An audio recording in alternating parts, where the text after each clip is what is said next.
Halifax because he knew there was a shipping lane, and there was likely to be quite a few British vessels up that direction. In fact, he was right. In the years, the days leading up to the battle, the ship actually captured 4 British merchant ships. Sent a few of them into port. Some of them they let go.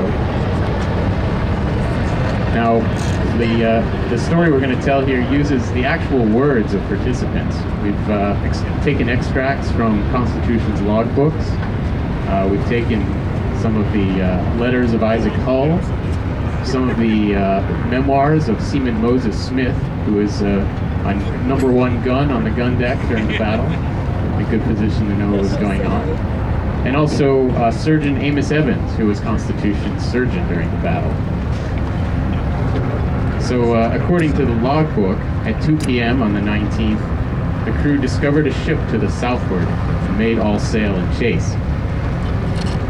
And Moses Smith, he said, before all hands could be called, there was a general rush on deck. The word had passed like lightning from man to man, and all who could be spared came flocking up like pigeons from a net bed. From the spar deck to the gun deck, from that to the berth deck, every man was roused and on his feet. All eyes were turned in the direction of the strange sail, and quick as thought, studding sails were out, fore and aft. The noble frigate fairly bounded over the billows, as we gave her a full raft, and spread her broad and tall wings to the gale.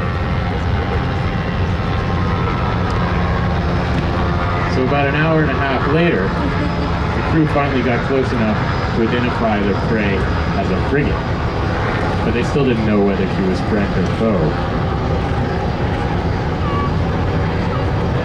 The chase continued, and according to the logbook, the stranger lay her main topsail to the mast, and Hull knew that this was a British frigate. So he started shortening sail down to the sail configuration we see here today. She is sailing. Yep, there she goes. Yes. Constitution is now under sail for the first time since 1997. In celebration of the 200th anniversary of her battle against HMS, her victory against HMS Guerriere, August 19, 1812.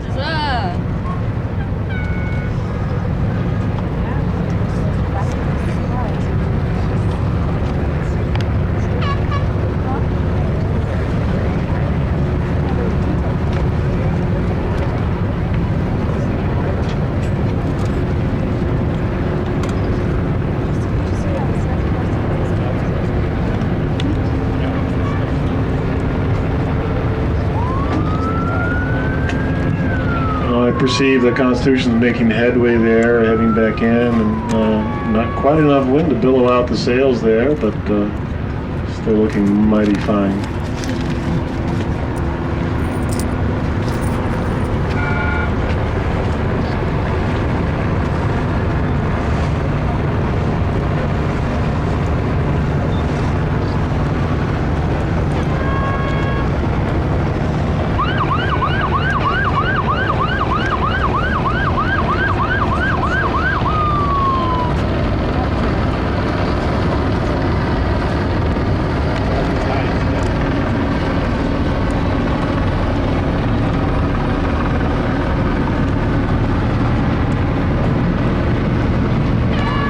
The crew of a sailing ship is usually divided into two watches, the port and the starboard watch. The crew evenly divided, and every 4 hours they'd be standing by on deck to work on the sails, adjust the sail trim of the vessel, work and maintain the vessel, of course.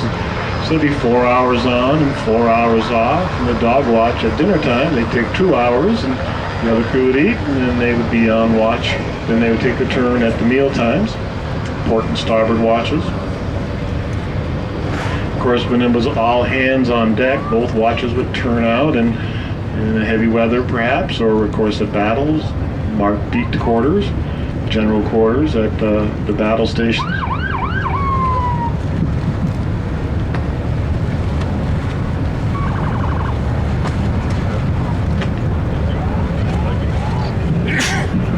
And you might know the phrase to shake a leg. Come to mean to get going, and don't be a lazy sooger. Sooger's an old sailor's term. Of course, the Marines on the vessels had no shipboard duties. They were soldiers or sogers or sogering, meaning they would be doing nothing while the crew was hard at work, cleaning and polishing and maintaining the vessel. Same as these days. The shake a leg was again from those very early days of sail when women were aboard the vessels and they would share the hammocks with the sailors. And the boatswain's mate would call down, and everybody on deck, or the starboard watch turn out, the port watch turn out, or everybody on deck, and he'd say, shake a leg. And if you happen to be one of those females in the hammock, you would see somebody in there and shake a leg, hang out a shapely but maybe less hairy leg than the sailors, and he would know that it wasn't one of the sailing crew hanging into remaining in the hammocks. Shake a leg. Or show a leg.